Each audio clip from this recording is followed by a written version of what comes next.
All right, we are live on Facebook and recording. Feel free to keep coming in, but I'm gonna go ahead and get started. So I'm gonna mute everyone coming in, so the guests might have to unmute themselves again. I'm just gonna press mute all.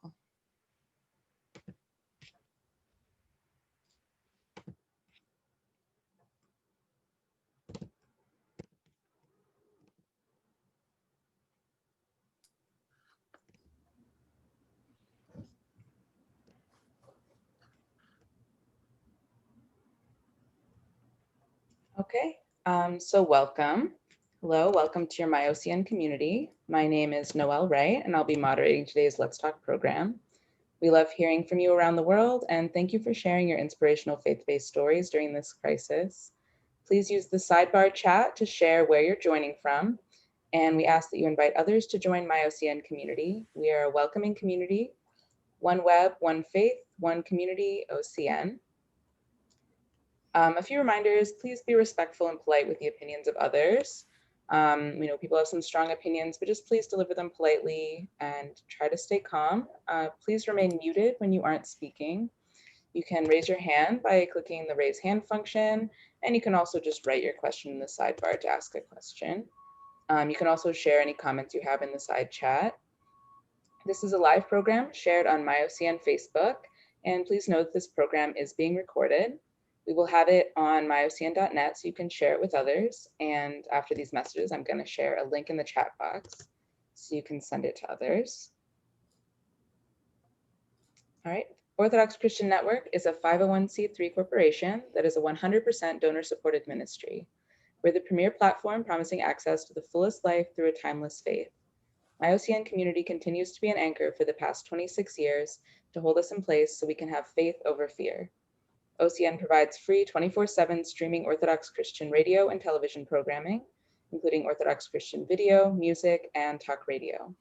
Our audience can listen anytime, anywhere through social media platforms, as well as Roku, YouTube, and TuneIn. And with that being said, let me turn things over to Father Chris. Thank you, Noelle, and welcome everyone to what should be a very interesting conversation today. If you're enjoying this and you want to gather and bring other people along with you, please share the link that Noelle will send to you. And if you want to contribute to this ministry, you can do so by the link that Noelle will be giving you. We celebrate, this is now our 26th year of broadcasting, as Noelle said, and we did reach our goal for the 25th year, so thank you to those who support us, but we can't do this alone. We need to work together to do so. We're going to begin with an opening prayer. As I always do, I've lit my votive candle, and I have the icon of Christ and the Mother of God. And we'll talk a little bit about our topic for today, and then I'll introduce our two very special guests. Heavenly King and Comforter, the Spirit of Truth, everywhere present and filling all things, the treasure of good things and the giver of life, come and dwell in us and cleanse us of every stain and save our souls, O gracious one. Amen. Human rights are more than a set of legal texts or treaties. It is at the foundation of our vision of the world, a global culture of equity, respect, and justice. In the document For the Life of the World Toward a Social Ethos of the Orthodox Church, human rights is primarily described as a language spoken by the global community. It is not by chance that the language of human rights, as well as legal conventions and institutions devised to protect and advance those rights, notably arose in nations whose moral culture had been formed by, yes, Christian values. Language of human rights may not say all that can and should be said about the profound dignity and the glory of creatures fashioned after the image and the likeness of God. But it is a language that honors that reality in a way that permits international and interfaith cooperation in the work of civil rights and civil justice. It is clear that religions have played a decisive role in the creation, protection, and promotion of human rights. But what is the Orthodox contribution exactly? Today, we have two very special individuals here. I'm not going to give you their full backgrounds because it's extensive, but I will give you a little bit about who they are, and then we'll jump right into asking the questions. First of all, Father Nicholas Kazarian. He's a proto-presbyter with a PhD. He is the ecumenical officer and director of the Department of Inter-Orthodox, Ecumenical, and Interfaith Relations of the Greek Orthodox Archdiocese of America and the parish priest of St. Eleftherios Orthodox Church in Manhattan, New York. Dr. Elizabeta Kinodovich is the Executive Secretary for Human Rights of the Conference of European Churches in Brussels. She is working as a senior human rights advocate vis-a-vis international organizations. She's a professor for human rights law at the Protestant Theological Faculty in Brussels, where she teaches human rights law. That's a lot, and I have two very powerful individuals, I'm sure, for this conversation. Father Nicholas, let's start with you. First of all, welcome. Thank you, Father Chris, and I need to commend you for the series of webinars you've done on this document for the life of the world. Thank you. It's a pleasure to be with you again, and I look forward to this conversation. Very good, very good. Let's start with you, Father, and ask, why was human rights a part of this document? I think, as you said in your introduction, human rights today is really a symbol of our civilization. And the Orthodox Church throughout the 20th century really went through many difficulties that make the Orthodox Church aware of the necessity of claiming its rights to exist as a church, as a community.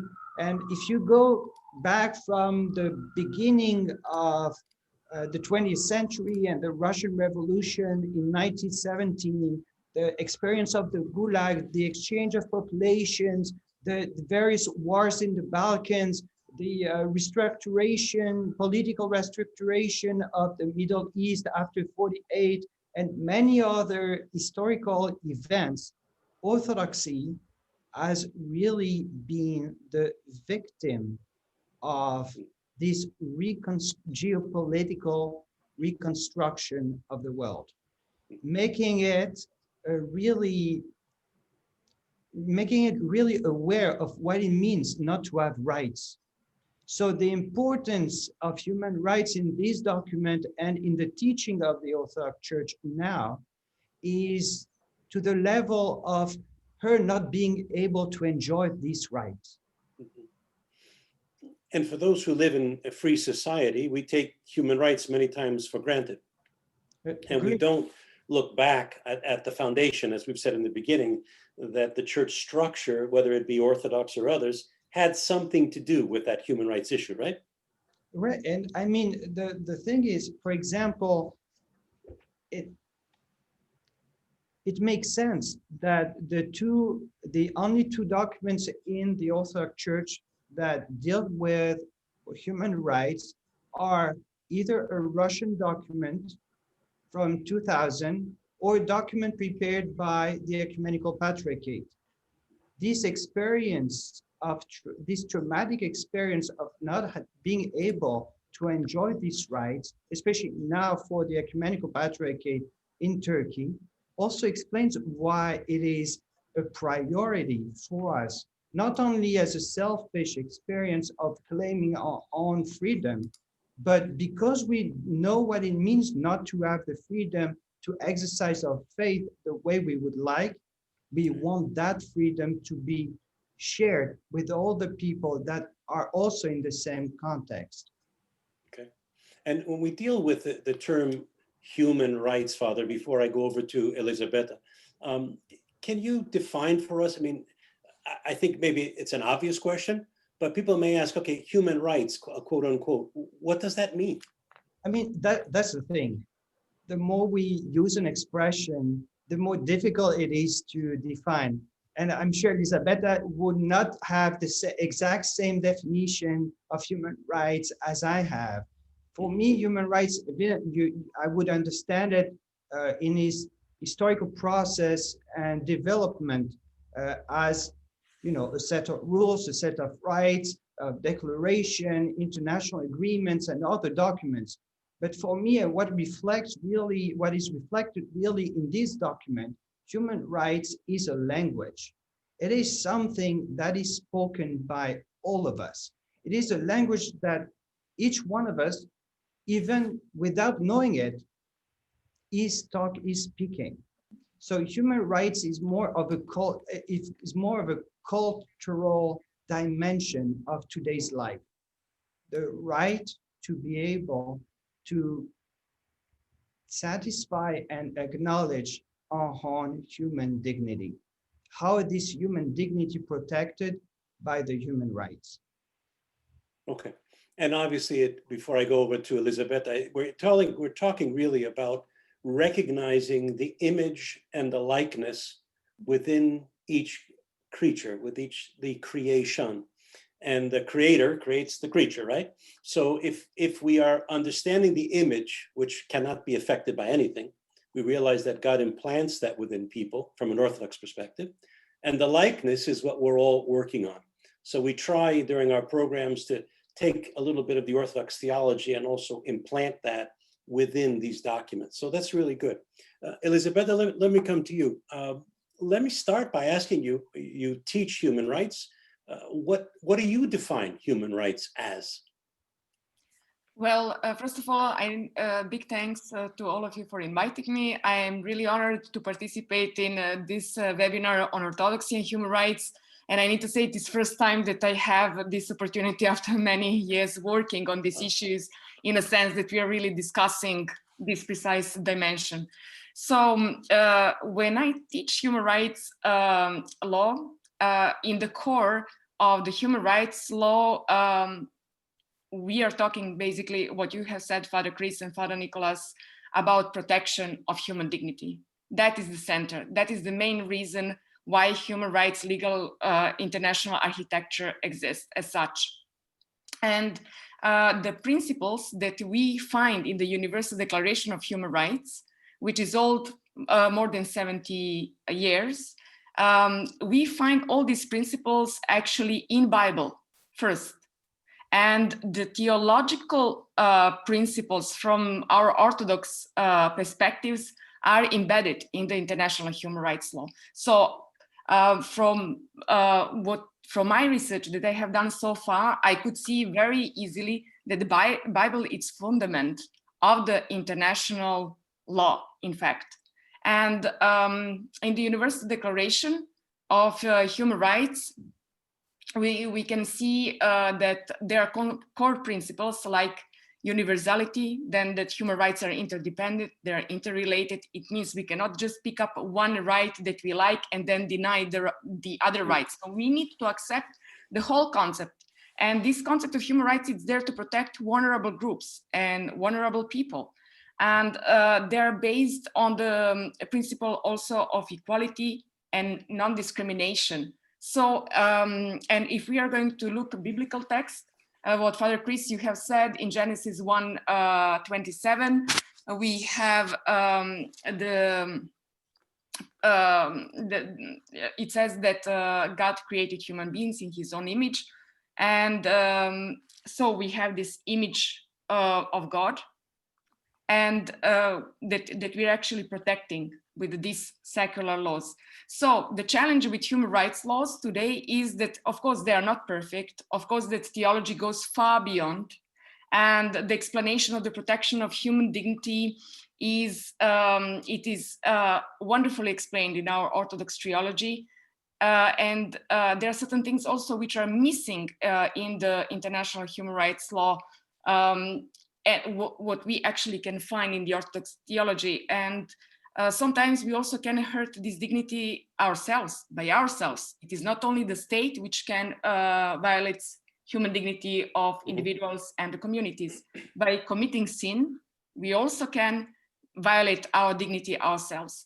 And this is something that we find basically in our Orthodox tradition and many other Christian traditions. You know, in the United States, we have a thing called the Bill of Rights. You know, things that certain people are entitled to.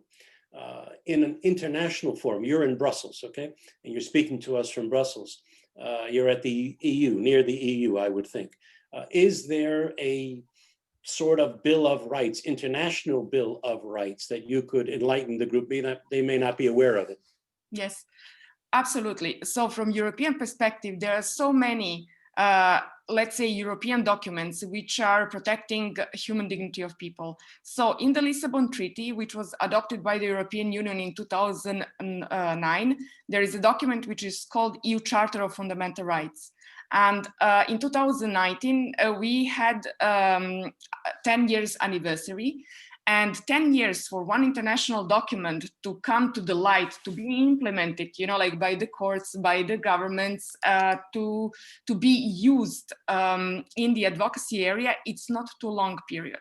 So if we look, for example, Universal Declaration of Human Rights, which is adopted in 1948. So, and that is declaration, so it is not legally binding document compared to the Charter of Fundamental Rights of the European Union for the EU countries. And still this document to go and to be respected in all sorts in the national laws. And even if these principles are translated in the national laws on the global level, it does not mean that they're respected, because there is also instrumentalization and politicization of human rights by the governments who are playing with these rights, and due to political reasons, they don't want basically to implement all rights for all people. Okay, and you're a professor of human rights law, as you said. I'm wondering, I used to be at the Hellenic College in Holy Cross as the president, and I know I taught 4 courses when I was there, and always the students would be interacting with me and asking me questions. So I'm always interested to go to a professor and say to you, well, what were the students dealing with in the topics of human rights? Was there any trouble there? Was there anything that bothered them? Was there something they wanted to really zone in on, from your experience? Well, usually students are very shy, I must say, to pose let's say, the open questions directly. So I think they have their way to a little bit to go around until we really come to the point and so on. Okay. So, but you know, like this year, for example, because in the class where I'm teaching, I had lots of students from Africa. Black Lives Matter was one of the big subjects, and of course, anti-racism laws. You know, like in Europe, because we also had riots here in Brussels concerning the demonstrations and the movement Black Lives Matter, and issues like migration. So in a way, the future pastors, you know, like we are somehow confused, for example, here also in Europe, because some states in Europe, they don't want to accept migrants. They're saying, okay, they're bringing Islam, the Christian context in some countries is going to change and so on. But on the other hand, the church said, welcome to the stranger. Right. Welcome to our brothers and sisters who are persecuted, because Christ was persecuted himself. So then students are confused whom to listen, how the state says one thing, and then the Bible says another, and it sets up another sort of principle, and it stands up, and Bible sets up actually very high standards towards the protection of human dignity for all people.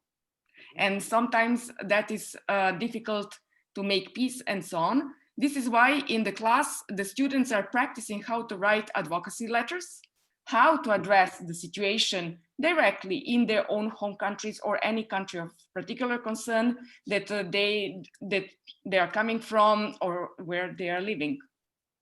Okay, very good. I've been reading the document and listening to both of you. It's sort of the language of human rights has to become the language of life for everyone worldwide, no matter who we are, no matter what our background is, no matter what we believe. If we cannot look each other in the eye and respect people, and I'm not talking about criminals who attack people, that's another story, but the average person has to be respected by everyone. Otherwise, we have anarchy. We have an insane asylum here. Father, let's go back to you.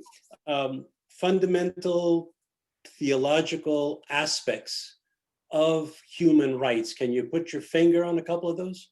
Yeah, sure. So Father Chris, you mentioned it actually earlier when you spoke about that the human being is created in the image and likeness of God. This is the center. This is the beginning and the end of our conversation. If we are not able to acknowledge the imago Dei, the image of God in each one of us as people, brothers and sisters, this is when we really need the human rights to remind us of the importance of this brotherhood or sisterhood that unites us not only in our humanity, but also as part of a society. And so what's interesting for me, and I know Elisabetta knows that better than I do, but human rights are, as we said, they are a set of concepts, and these concepts also reflect some theological dimensions or themes that we are used to talk about in the church. For example, so the question of human dignity, we spoke about that, but the question of freedom, can I do whatever I want, whenever I want, even at the expense of the other? We know that's not possible, and we know this is not possible because that would be considered as part of what we as part of the how do you say? Let me change my phrase. Take your time. The relationship that we establish in our humanity is a relationship of equity and justice. And freedom here is the way of expressing this relationship. And you have many beautiful theologians like Christos Yanaras, who wrote about it. But what's more important for me is to go back to what you said about likeness, because I think likeness is a key in our discussion about human rights. Because we say human rights are based on what we consider as being the image of God in someone else or in humanity. But why can't we connect likeness to human rights itself? And when we think about it, likeness is about the destiny and vocation of Christians to acquire the Holy Spirit and being transformed by the grace of God. Human rights helps us to be reminded of a core value that should help us to enter into and to walk through this transformative journey. So I think there is a lot to do for Orthodoxy and Orthodox theologian to reflect on the human rights, not only as image of God or based on image of God, but also as the potential likeness that will allow the freedom of Christians to be revealed and to be fulfilled in their salvation. Okay. Before I get to a little bit of a pointed question, I'm going to put to both of you. I'm going to come to you, Elisabetta, first, but we hope that you'll be putting your questions into the chat room, those of you that are on now, both Facebook and the Zoom call. And Noel will be reviewing those and kind of giving them over to us as we get into it. Noel, do we have any to go to now, or should I just keep going? Yeah, we have one question. George, if you want to go ahead and ask your question on video. So I'm from the UK and obviously a Western country. One of the things that I think, Father Nicholas, you were touching on is this idea that, you know, we've got saints like Saint Basius who said, how did he phrase it? He said, the closer one gets to Christ, the less need they have for their own personal rights. So in terms of, it's more about the other person. So the closer we come to the likeness, I'm assuming that's how I've interpreted it. The closer we move away from the image and to the likeness, the less we feel as an individual is the need for our own human rights, because we're willing to accept whatever will come. It's different for the neighbor. as far as I'm understanding what you're saying as well, and if you tie it in with what Saint Baptist and all these other saints say. Thank you, George. Chris, Father Chris, can I answer to that? Please do. Thank you. It reminds me of what Saint Dorotheus of Gaza will have. This image. It's the same thing. But while you were talking, I was reminded of my canon law professor back in France, Father Gregorius Papathomas, who says in his teaching, canon law appeared when love in the life of the church disappeared. Wow. So we needed a set of rules to be reminded of the direction towards the kingdom, because our love had fainted in us. Human rights, it's approximately the same thing as canon law. It's to put milestones on the edge of the path for us to go to the kingdom. They are not a goal in themselves. They are imperfect, as every human society is imperfect. But our thirst for perfection also go through them. They are connected to them.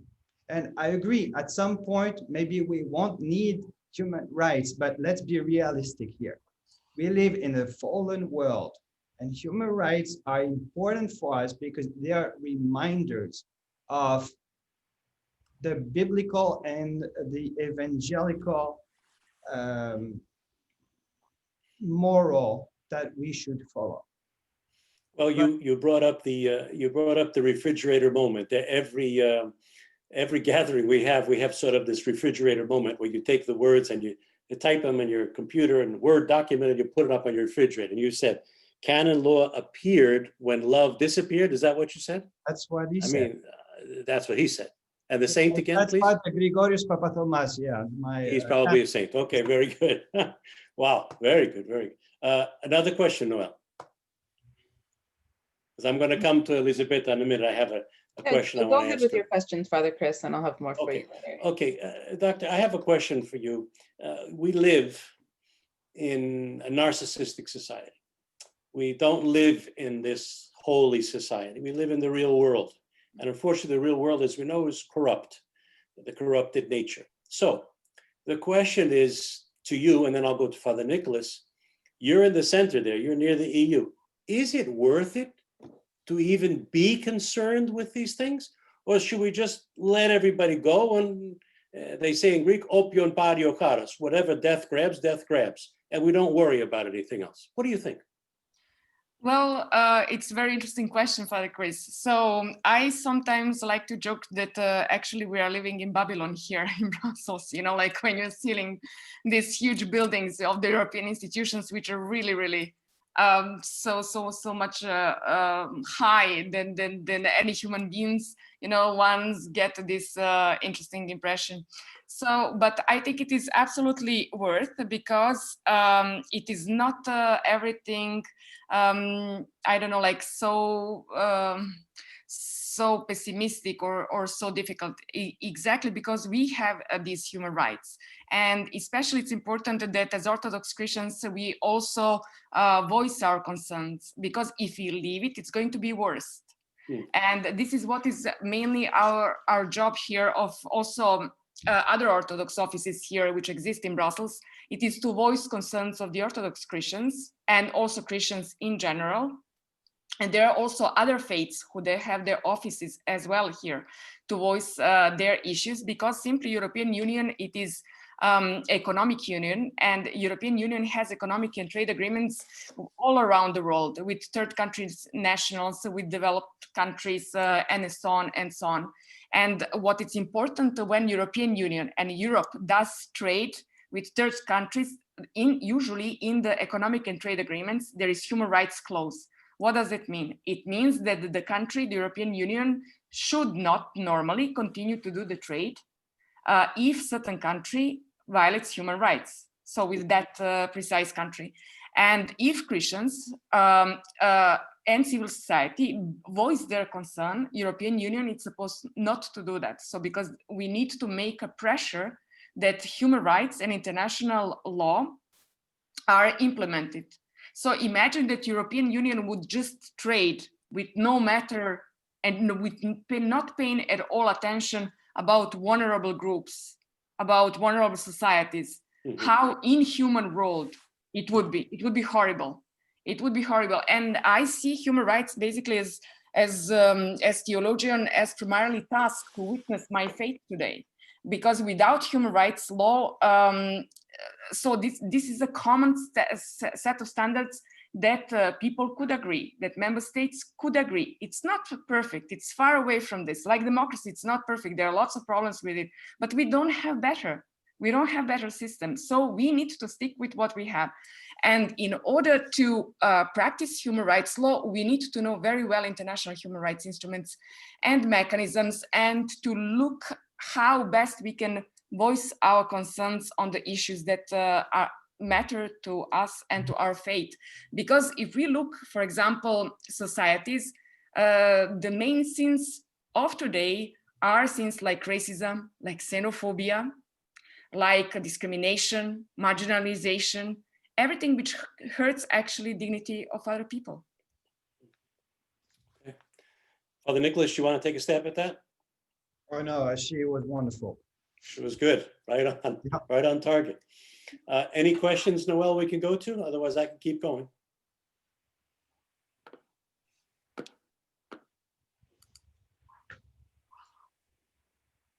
Yeah, we have a question from Judy. Judy, do you want to ask your question, or should I ask it for you?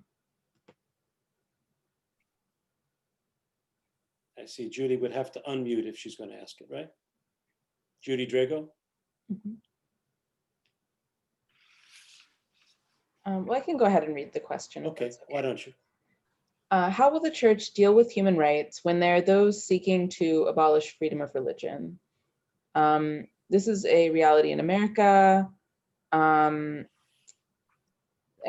she gave the example of, calls for maybe more gender neutrality in the Bible or in religion, or otherwise imposing, I think, sort of outside morals or norms on faith practice as a condition for free practice. How will the church stand up for the Orthodox faith in a growing culture of liquid modernity? Yeah, that's a very good question. Father Nicholas, we'll go to you first. Yeah, I can jump in. Yeah, Noel? Yes, let me this Judy. Yes, let me clarify. Thank you first of all for inviting me to this this cast here. My concerns are the movement that's growing here to eradicate religion, and as evidenced by for example, our House of Representatives yesterday agreed to gender neutral pronouns. There will be no mother and father, there will be parents.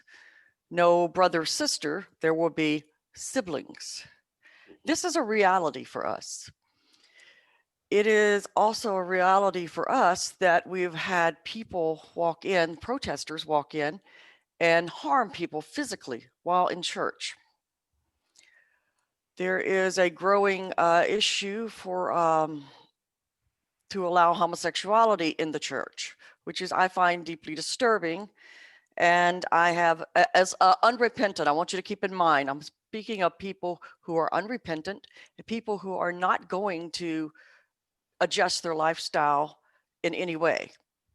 And Okay, I've gone as far as having the conversation with our priests, because if that becomes the norm within the Orthodox Church, as it is coming close in the Roman Catholic Church, then by my definition and belief in God, I would have to leave and depart the church. But it feels like we are slowly going in that direction just to make peace. At what point do the rights of the Orthodox stand against the rights of the culture that is ever changing? Okay, That's a very good Thank you. question. Very good question, Judy. Thanks for being And here. how will the church deal with this? Because that is my fear, that Okay. they will not. Father Nicholas, it can take your best. It's a huge question, Yeah, which has a lot of tentacles to it, but do the best you can.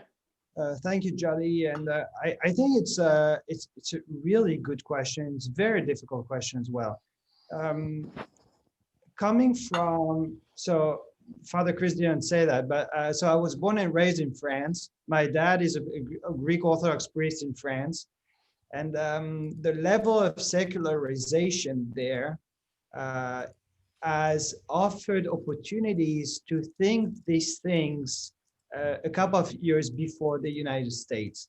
And I can tell you from experience what is happening there, where the pronouns are changed, parents, mother or father are changed for parents.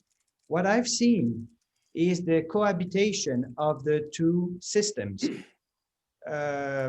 More a civil system that will take into account this new sociological reality in which we live, but also the church system, the church as an administration or as a theological body as well, not changing because they are asked by the state to change.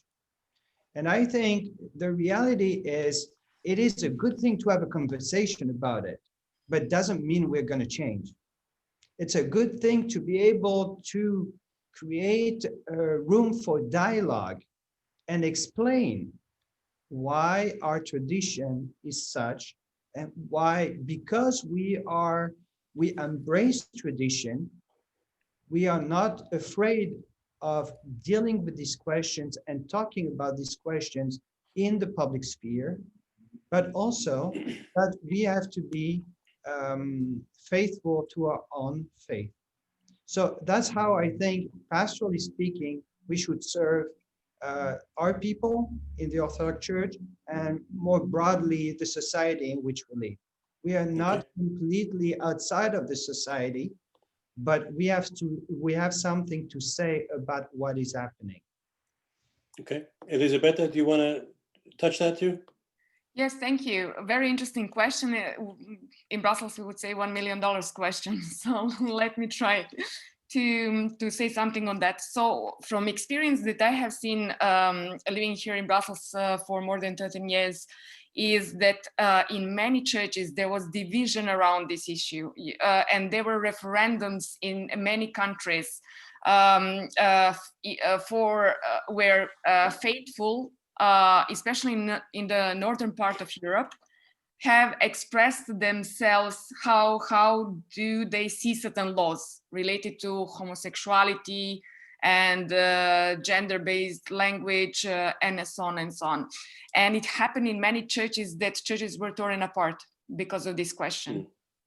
And that is the most difficult, because for every community with breaks from any very reason, it is the most difficult issue, because healing, it's a very long process. It takes time.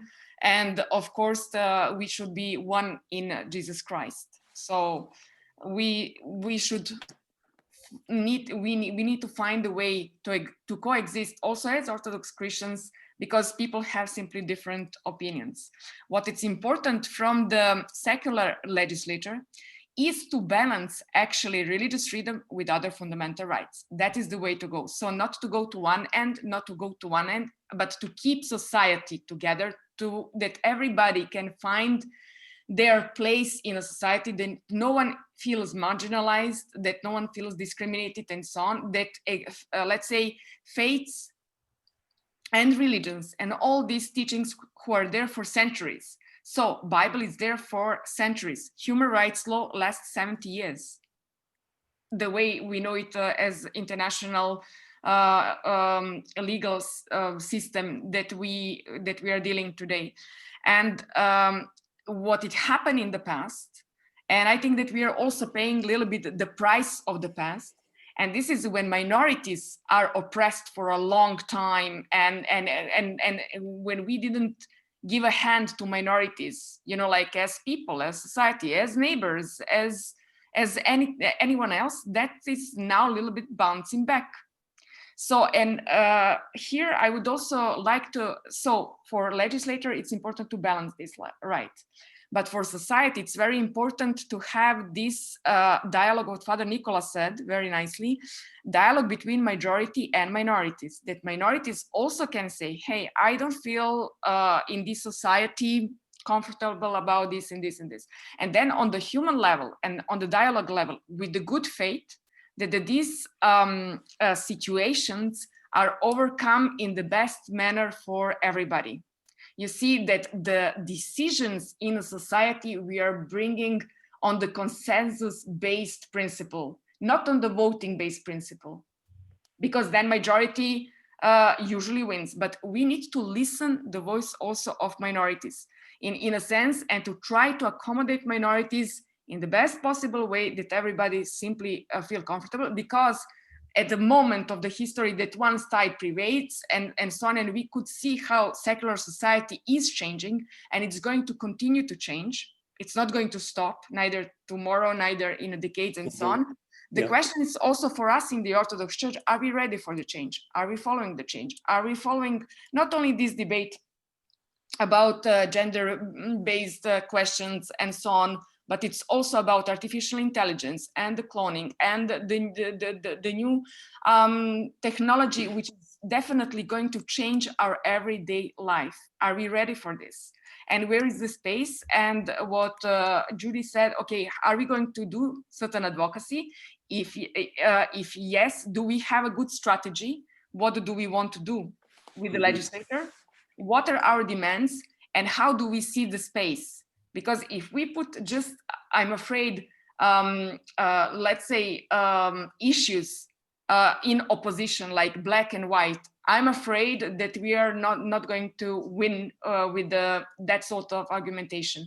What it's missing, I think, in society, it is that we develop argumentation. Where are the borders? Because our Orthodox theology gives us fascinating space, and exactly because in the center of Orthodox theology is protection of human dignity. So if that is the central point, and from that central point we are looking everything else, and from the commandment, love your neighbor, then maybe we can find a way in society that we are not going to these very ends in one way or another way. All right. Well, thank you. Thank you both for coming back at that. I'll add a little perspective to it as well. I once heard a commentator, a Christian commentator, and they said to him, they were bringing up all these issues that Judy's bringing up now, and many people bring them up all the time. How are we to deal with this? How are we to teach our children? And I've learned that the church, the state cannot legislate to us. And yet we, as a church, cannot legislate morality. We have to live that moral code. And if we are on fire for Christ, people will see that and want to be a part of it. What they see, though, in us are cracks. They don't see in us as people, as a church, a hotbed of Christianity. And when they don't see that, they say, whoops, what's going on? There's another story of a father who his children came home and they said to him, Dad, Mom, I want to get a tattoo. And please forgive me if any of you have tattoos, but it's a real story. And the kid said, Dad, I want to get a tattoo. And the father said, sure, go get a tattoo. What are you talking about? We've heard you for years saying you can't get a tattoo. Get the tattoo, no problem. And what happens when we come home? It's very simple. All your things will be on the front porch and the locks will be changed. And the kid said, what are you talking about? But yeah, he says, children, there are rules that we follow. And when you bend those rules, you have the ability to destroy what you have. I agree with understanding and listening, but until the Lord takes the gospel we have and takes it back up there and rewrites the whole thing as it is today and brings it back down, I'll stay with today's gospel. And that always talks about love, but it also talks about accountability. We cannot just be nilly-willy and do everything we want to do. We can't set those boundaries. And many times we do, unfortunately. So this issue of the state legislating morality, forget it. It's not going to happen. But we can legislate that morality in our churches, in our homes, our towns, and our cities. I think that's very, very important. Let's see if we have another question, and we probably have just time for one more question with our special guest today. Noel, any others? Yeah, so we have a question. It seems that there is still plenty of trade and cooperation between countries without regard for human rights. How do we apply more pressure? Who wants to take that one first? Elisabetta, this is Elisabetta. Okay, this is something that the good place for answering that question is that in Brussels there are good human rights strategies, and that as churches we have the good monitoring system, who is trading with whom, under which conditions. So in European Parliament, usually there are these trade committees where one can monitor what are the trade agreements and so on, because they need to pass also by the committees. So this is important place for advocacy and simply to bring the issues also to the subcommittee of human rights, which is subcommittee of the Committee of International Affairs in European Parliament, and to raise the issue over human rights violations with the third country with whom European Union is trading. And we have done these issues in the past. So we have been working and raising the issues inside for the countries in the European Union if they violate human rights and religious freedom. Also outside of the European Union in Europe, and also outside European continent with other continents. And yeah, this is not an easy question, because what Father Chris said, and I totally agree, that is that in the area of human rights, there is no moral agreement. So, and never it will be. But here on the trade issues, it is something very concrete. So it is not what we have been talking in the previous question. So if somebody gravely violates human rights, then there is international law, and the European Union should not breach international law and the standards which European Union has set up itself. Okay. We've been very blessed to have both of you on the program today, and of course our viewers are here too. But let me end with one question to Father Nicholas, and then we have a few things that we do at the end of all programs just to tie things together. We've mentioned many things. There's many things in this section of the document: freedom of religion, slavery, hospitality, protection of the stranger, immigration, asylum seekers. I mean, there's many, many things in there. Father Nicholas, if you could just choose maybe one of those themes that you would like to highlight as we close our program today. Sure. And before I do that, I would like to share with you one quote of Archbishop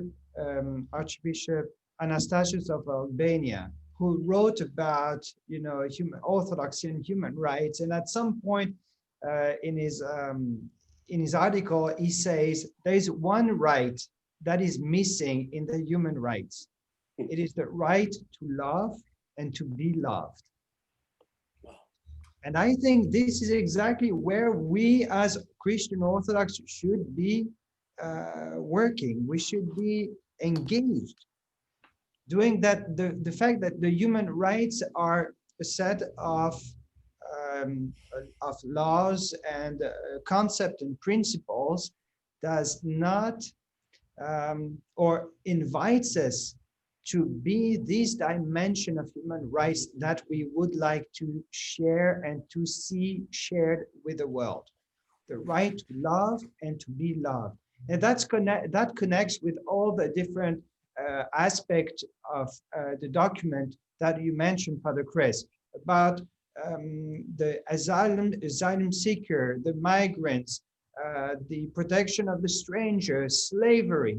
There are so many things that we can do as Orthodox to help and advance the principles of human rights as the protection of human dignity, that we should be excited by it.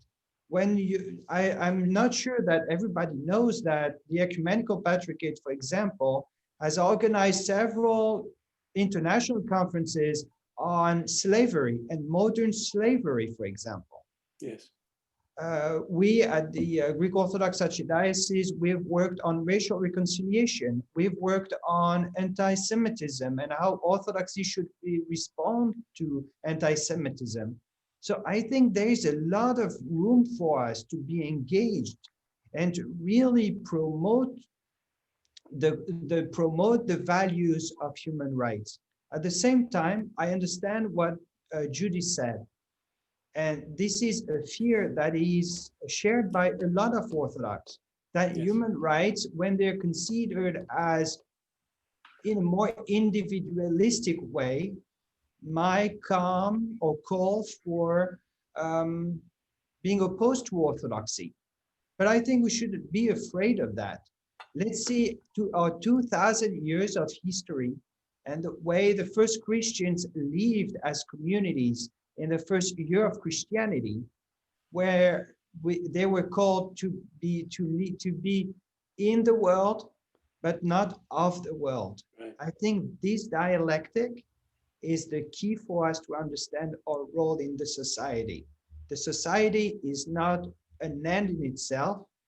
It is a means for communion and our journey towards the kingdom. Well, Father, you gave us the second refrigerator here, the refrigerator note from Archbishop Anastasios Analatos of Albania, the right to love and to be loved. Wow, that's fantastic. Thank you both, Dr. Elisabetta and Father Nicholas, for being with us today. We have a closing prayer that I'll say, a couple of announcements, and of course, this dialogue is going to continue. You can continue by offering your thoughts through Facebook and the other chat rooms that we have. And we hope that you will, because this ends the series as we talked about. O great God and wonderful, in surpassing goodness and infinite providence, you govern the world. You have bestowed on us the worldly blessings, and by your good things already vouchsafed to us, given us a pledge of the promised kingdom. You have enabled us to get through this day thus far, shunning all evil. Grant that we may also live out the remainder of it blameless before your holy, glorious, praiseworthy name, in the name of the Father, Son, and Holy Spirit. Amen. Noel, let's look at some of the announcements we have for programs coming up. Can you go over those for us? Of course. So we have Facebook Live, Adult Education Mondays. That's 12 p.m. Eastern Standard Time with Michael Haldas. Next week, January 21st at 7 p.m. on Let's Talk Live, we'll have the next part of our series, Thinking Orthodox, with Presbytera Jeannie Constantinou. And this Sunday, OCN Sunday, is January 17th. OCN Sunday is designated each year by the Assembly of Canonical Orthodox Bishops of the United States of America to raise awareness about the Orthodox Christian Network media ministry missions. And finally, any questions we didn't get to, you can email us at info@myocn.net. And please join us next time. We really do want to get to your questions, and we hope you join us in conversation again. Thank you all for being with us today. We want to thank His All Holiness Ecumenical Patriarch Bartholomew for appointing this commission that prepared the social ethos document, especially Father John Chrysavis, who greatly assisted us in gathering these wonderful speakers throughout the entire series. We thank our board of OCN. Many of those members are currently on the program. And a special thank you to those of you who gave for our 25th anniversary. We did reach our goal, as I mentioned, thanks to people all over the world who believe that the OCN is a powerful vehicle to share the faith. And as Noel said, this Sunday is Share the Light Sunday in all parishes throughout the United States of America. And we hope the priests, and if they haven't yet, please speak to your priest about it, about hosting a day where we speak about OCN. Thank you to our special guests, Dr. Elisabetta and Father Nicholas. Stay safe and keep faith alive in your heart, in your home, in your parish, your city, and the world. It starts with you. Remember to always listen to things that you can have faith in and believe in, and support MyOCN, which we believe is the wind and the wings of the angels that carries the message of Christ to the world. Thank you, and have a wonderful day. Thank you. Thank you. Noel will stop the recording.